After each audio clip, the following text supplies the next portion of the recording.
No quadro Seu Direito de hoje, nós vamos falar do uso da telemedicina durante o período da pandemia e também depois que a OMS constatou que estamos num período pós-emergência. Ainda não é pós-pandemia, porque não foi declarado ainda que o coronavírus e a situação em que a gente se encontra é de uma endemia, ainda é pandemia. E a gente, durante o período mais crítico da pandemia, a telemedicina tornou possível o acesso a médicos a todo momento, em qualquer circunstância, especialmente para uma orientação especializada e individual. Foi o acompanhamento de doenças, o alívio de sintomas via online para as pessoas que não podiam sair de casa, todos nós estávamos naquele período mais complicado de isolamento. E agora a gente vai conversar para saber como fica o funcionamento dessa telemedicina nesse período agora que a pandemia deu um refresco aí para a gente, deu uma amenizada na questão das mortes. Vamos conversar com a doutora Laelma Salim, que é presidente da Comissão de Direito da Saúde da Associação Piauiense de Advogados Civilistas. Ela já está aqui com a gente. Bom dia, doutora Laelma. Obrigada pela gentileza de atender nosso convite. Seja bem-vinda. Bom dia, eu agradeço. Então, vamos conversar aqui hoje um pouco sobre a telemedicina e eu queria agradecer também a oportunidade da gente poder conversar sobre esse assunto tão importante. Doutora Laelma, a telemedicina, ela se mostrou eficaz, se mostrou muito importante no período de isolamento, no período mais crítico da pandemia, mas agora que deu uma amenizada, como é que fica essa telemedicina? Continua nos mesmos termos? Tem uma diferença? O usuário está aflito para saber como é que pode fazer. Olha só, é bom a gente começar falando que a telemedicina, na telemedicina existem várias formas de fazer essa consulta, né, essa interação entre o médico e o paciente. O que a gente precisa levar em consideração é que dentro da telemedicina existe a teleconsulta.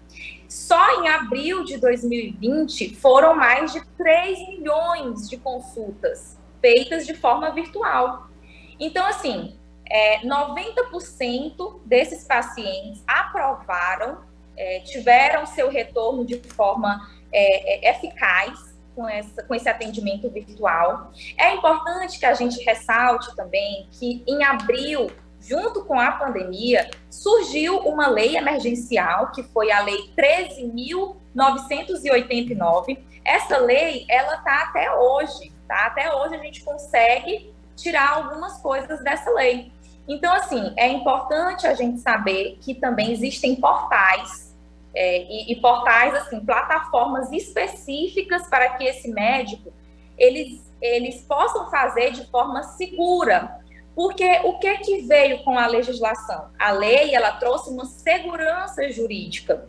E essas plataformas que existem para essas consultas virtuais, elas são de acordo com os parâmetros éticos da profissão.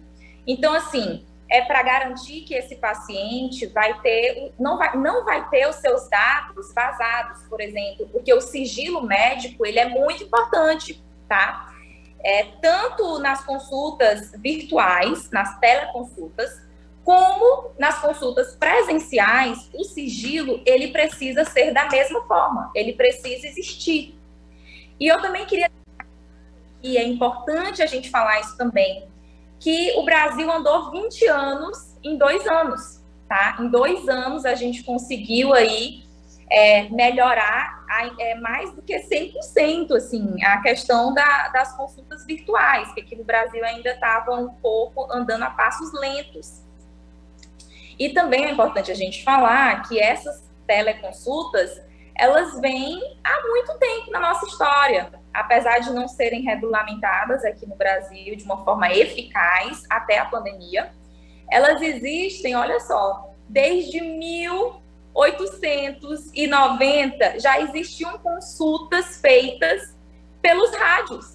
Então, essas teleconsultas, elas já existiam desde 1890. quando no interior não existiam médicos, e esses médicos das grandes metrópoles atendiam essas pessoas dos interiores por meio das rádios.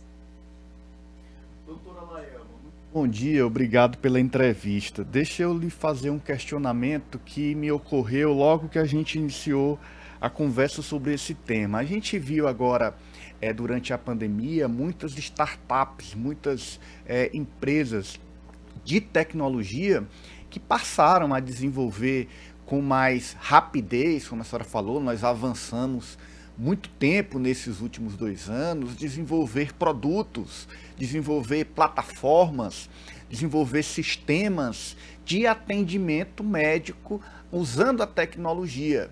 E aí a gente tem essas startups avançando na oferta desses produtos e a gente tem também a Lei Geral de Proteção de Dados, ou seja, essa preocupação da sociedade com relação à privacidade e quando se trata de questão de saúde, ela é ainda mais evidente. Então eu questiono a senhora, esse avanço das startups e a Lei Geral de Proteção de Dados, elas estão andando em harmonia?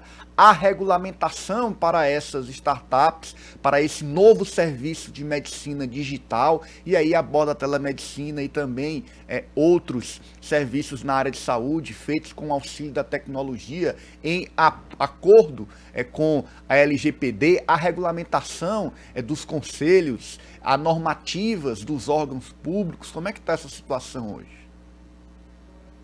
É muito importante a sua pergunta. Na verdade, para todos os meus clientes, para todos os médicos que eu atendo aqui no escritório, eu sempre peço para que eles tragam exatamente qual que é o portal que eles estão usando. Porque existem vários portais em que não estão andando junto com a LGPD. Esse era das coisas que eu iria conversar aqui com vocês. Existe o SOS Portal, que existem várias especialidades lá e eles estão caminhando junto com a LGPD, mas é necessário que a gente veja se existe realmente um andamento junto com a LGPD, porque a Lei de Proteção de Dados, ela está cada vez andando, né? E querendo ou não, a teleconsulta, a telemedicina, ela veio andar de 2 anos para cá. Então, a gente precisa ter cuidado com qual é o portal que a gente está usando. Os médicos precisam estar de olho na hora da contratação, porque é bom lembrar aqui também, e aqui eu deixo bem claro, que a responsabilidade é do médico. Então, o médico precisa saber o que ele está levando para dentro do seu consultório. E ele precisa saber que tanto a consulta presencial, tanto a consulta virtual, elas têm as mesmas diretrizes éticas, elas precisam levar o mesmo protocolo ético do Conselho Federal de Medicina.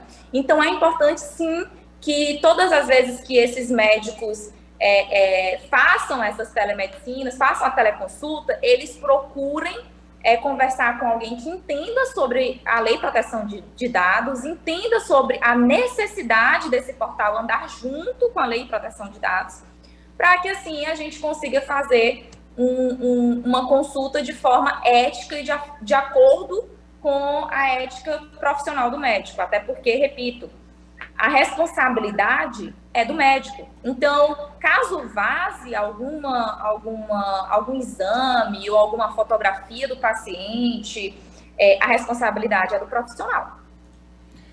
Doutora Laelma, existem algumas especialidades que é mais complicado a questão da telemedicina e outras que são mais favoráveis. Por exemplo, um atendimento com um psicólogo, você vai ter aquela conversa e por videochamada é possível compreender a situação do paciente. Mas, no geral, praticamente todas as especialidades a gente tem essa possibilidade de fazer o atendimento via online? Olha, não existe uma especialidade na qual não se possa ter esse atendimento online. O que acontece é que para aqueles exames que só podem ser feitos de forma presencial, se peça que o paciente vá até o consultório. Mas, assim, existem, sim, anamnese, por exemplo. No caso, por exemplo, eu já peguei aqui um cliente que é ginecologista. E no meio da pandemia, estava com problemas de receber os pacientes no consultório. A anamnese do paciente, aquela conversa primária com o paciente, ela pode ser feita de forma virtual. Por exemplo, aqui também eu quero deixar claro que essa teleconsulta, ela é dividida em duas modalidades, síncrona e assíncrona. Assíncrona é quando você está diretamente com o profissional. Aqui eu estou conversando com o médico de forma virtual ao mesmo tempo. Aqui acontece uma teleconsulta de forma síncrona. Quando esse paciente ou esse médico, ele faz, por exemplo, uso de e-mail ou uso de mensagens de texto para mandar um exame do paciente, por exemplo, aqui a gente está diante de uma teleconsulta assíncrona, porque não está ao mesmo tempo. O que eu quero te falar com isso? É que esses médicos, que existem especialidades que são mais difíceis para se fazer essas consultas de forma virtual, eles podem utilizar da teleconsulta de forma assíncrona, por exemplo, para fazer envio de exames, para fazer envio de alguma prescrição. Então, a teleconsulta ela se divide em várias modalidades e ela pode ser utilizada em todas as especialidades. Portanto, que se saiba até que ponto isso não prejudique o paciente. Se é necessário fazer uma consulta presencial, se faz até onde pode a consulta virtual. Tá certo, então. Eu quero agradecer a doutora Laelma Salim, presidente da Comissão de Direito da Saúde da Associação Piauiense dos Advogados Civilistas, pela entrevista hoje, muito esclarecedora. É uma realidade já a telemedicina e a gente espera que continue assim, avançando, dando acesso a cada vez mais pessoas para o atendimento médico, mas avançando, respeitando a individualidade, a privacidade de cada paciente, de cada médico, em cada consulta. E o recado que fica tem que fazer de forma segura, com uma plataforma segura e atendendo lei como a Lei Geral de Proteção de Dados. Muito obrigado, doutora Laelma, pela entrevista hoje aqui no Diálogo Franco. Obrigado, um ótimo dia para a senhora. Eu que agradeço. Muito obrigada pela oportunidade e estamos aí. E esse foi o quadro Seu Direito. Seu Direito.